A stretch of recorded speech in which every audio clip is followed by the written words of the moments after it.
لپیٹ لیتا ہے حق کو اپنے اندر، اور وہ جس شکل میں سامنے آتا ہے وہ باطل ہی کی شکل ہوتی ہے، اسی کو لوگ حق سمجھنے لگ جاتے ہیں، حالانکہ اس نے حق کو چھپا رکھا ہوتا ہے اپنے اندر۔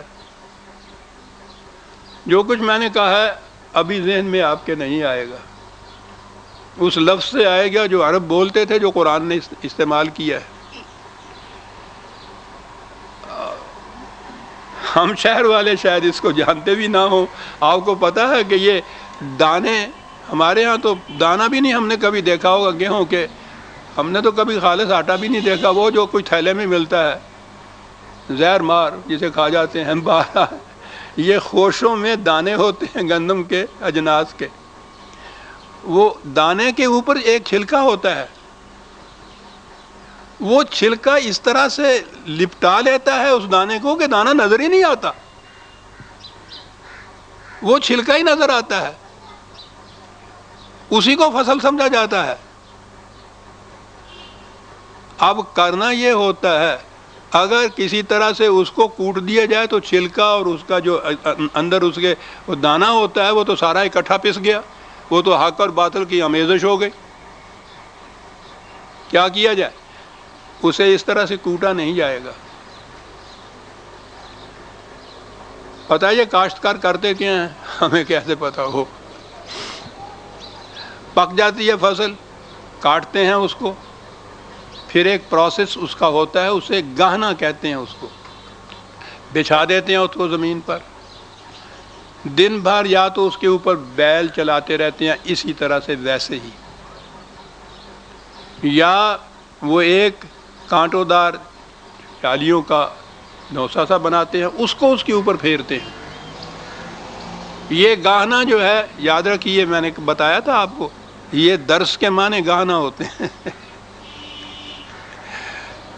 وہ اس کو گاہتے ہیں، کیا کرتے ہیں؟ وہ چھلکے کو دانے سے الگ اس طرح سے کرتے ہیں کہ دانے کو کوئی گزند نہیں پہنچتی، چھلکا الگ ہو جاتا ہے۔ کیا بات ہے سر!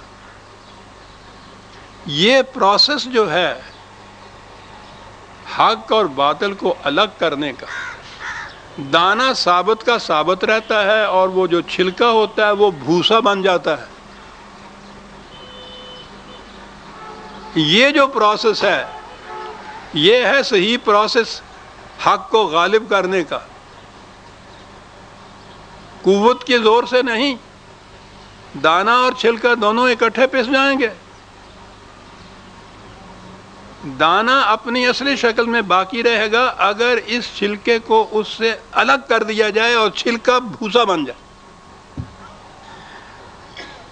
عربوں کی زبان ہے، قرآن کا انتخاب ہے، فالعاصفات عصفا، یہ مسلسل آنے والی قوتیں کرتی کیا ہیں؟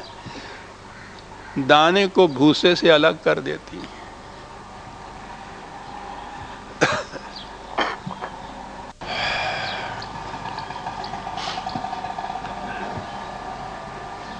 اور یہ مرحلہ بڑا صبر آزما ہوتا ہے، یہ آپ کو ذمہ دار یا کاشتکاری بتا سکتا ہے۔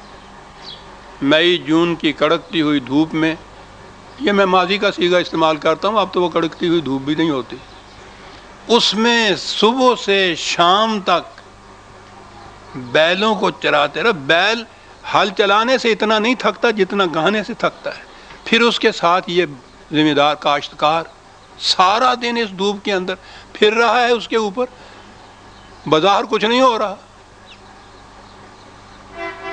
فی الحقیقت یہ پروسیس، یہ جو جماعت مومنین نبی اکرم صلی اللہ علیہ وسلم سے کہا گیا ہے کہ فاصبر، بی اسٹیڈ فاسٹ،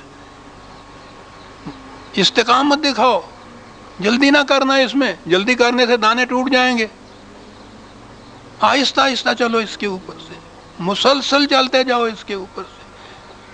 یہ پروسیس ہے حق کو باطل، دین کو مذہب سے الگ کرنے کا۔ یہ جو آپ دیکھتے ہیں نا کہ مذہب کا اتنا غلبہ ہے، وہ دین کی بات جو ہے وہ کچھ سنتا نہیں۔ پہلا پروسیس جو ہے نا دونوں کو الگ کر کے دکھانا، یہ پروسیس نہیں ہوتا۔ مذہب کی طرف سے جو کوئی بدظن بھی ہوتے ہیں یا اس کی طرف سے کچھ مایوس ہوتے ہیں، ان کا بھی تقاضا یہ ہوتا ہے کہ یہ اسلام میں کچھ نقص تھوڑا بہت کسی پرزے میں پیدا ہو گیا ہے، ان پرزوں کو گھس کے پیٹ کے کسی طرح سے ٹھیک کر دیا جائے تو پھر یہ نظام ٹھیک ہو جائے گا۔ انہیں پتہ نہیں ہے کہ یہ پورے کا پورا نظام جسے مذہب کہتے ہیں وہ تو دین کے نظام کی ضد ہے، یہ اس کے کچھ کل پرزے ایسے نہیں خراب ہو گئے۔ قرآن کی روح سے یہ اچھی طرح سن رکھی عزیزان من، بات کام آ جائے گی۔ مذہب میں اصلاح کرنے سے دین نہیں آتا، دین مذہب کی جگہ آتا ہے۔ جاء الحق وزهق الباطل، غور فرما لیا آپ نے اس فکرے کو؟ مذہب کی اصلاح سے دین کا نظام قائم نہیں ہو سکتا، مذہب کے نظام کی جگہ آتا ہے دین کا نظام، اس کا کوئی اثر باقی نہیں رہ سکتا۔ جاء الحق وزهق الباطل قرآن کہتا ہے، مفاہمت مصالحت تو ایک طرف رہی، وہ پورے کا پورا نظام جو ہے اس کی جگہ یہ دوسرا نظام لیتا ہے۔ یہ ہے جو کچھ وہ کرتے ہیں، وہ الگ کر کے دکھاتے ہیں۔ پہلے جو ہے جس کو فکری انقلاب کہتا ہے قرآن، نفسیاتی انقلاب کہتا ہے، پہلا انقلاب یہ ہے کہ آپ کے سامنے دانہ اور بھوسا الگ الگ ہو کے نظر آ جائے، آپ کو پتہ چلے کہ یہ دین ہے، یہ مذہب ہے، پھر وہ بات سمجھ میں آئے کہ یہ مذہب کی اصلاح سے دین قائم نہیں ہو سکتا، اس کی جگہ نظام ہے، دین کا نظام اس کی جگہ قائم ہوتا ہے۔ یہ بڑی اہم چیز ہے، کیونکہ ہمارے ہاں یہ فرق، یہ امتیاز ذہن میں نہیں ہوتا۔ ساری کوششیں یوں ہوتی ہیں، جو مخلص بھی ہوتے ہیں کوشش کرنے میں وہ بھی یہ کہتے ہیں کہ مذہب کے نظام میں کچھ خرابیاں سی پیدا ہو گئی ہیں، ان کی اصلاح کر دی جائے تو وہ پھر صحیح اسلام ہو جاتا ہے۔ بالکل نہیں، یہ متضاد چیزیں ہیں ایک دوسرے کی۔ روشنی لانی ہے تو اندھیرے کا ذرا سا شمع بھی باقی نہیں رہ سکتا، اس کی جگہ روشنی آئے گی۔ اندھیرے کی اصلاح کرنے سے روشنی نہیں آئے گی، یا تاریکی ہوگی یا روشنی ہوگی، یا مذہب ہوگا یا دین ہوگا،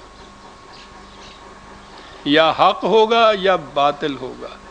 وہ پہلا پروسیس ان کا یہ ہے، فل آصفات عصفن، وہ دانے اور بھوسے کو الگ کر کے دکھا دیتے ہیں۔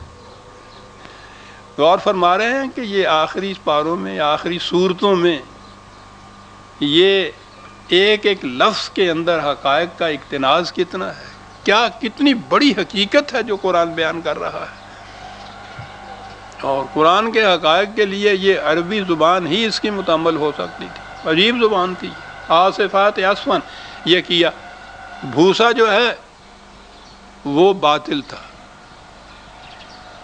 حبطت اعمالہم، بیکار گیا، رائے گاں گیا، اور وہ جو اس کے اندر وہ شے تھی جو زندگی بننی تھی، جس نے زندگی کا ذریعہ بننا تھا، وَالنَّاشِرَاتِ نَشْرًا، وہ پھر اسے پھیلاتے ہیں۔ دانے اور بھوسے کو اکٹھے ملے ہوئے کو نہیں پھیلاتے، بلکہ وہ اس کو الگ کر کے حق کو، بھوسا تو باطل ہے، حبطت اعمالہم، رائے گاں گیا۔ شاید وہ مویشیوں کو، ڈھور ڈنگل کو ڈالنے کے تو کام آتا ہے، انسانی نشو و نما کے کام نہیں آ سکتا۔ پھر وہ جو شے زندگی بخش ہوتی ہے، جس پر انسانی پرورش کا دار و مدار ہوتا ہے، اسے پھر وہ لے کر اپنی جگہ جمع نہیں کر رکھتے۔ اب یہ نظام سرمایہ داری کے خلاف ہو گیا۔ زندگی بخش جو چیزیں ان کو اس میں سے ملتی ہیں، وَالنَّاشِرَاتِ نَشْرًا، پھیلاتے ہیں ان کو۔ اب یہ دو نظام آ گئے آپ کے سامنے معاشی، جمع مالہ وعددہ، ایک نظام یہ ہے جمع کا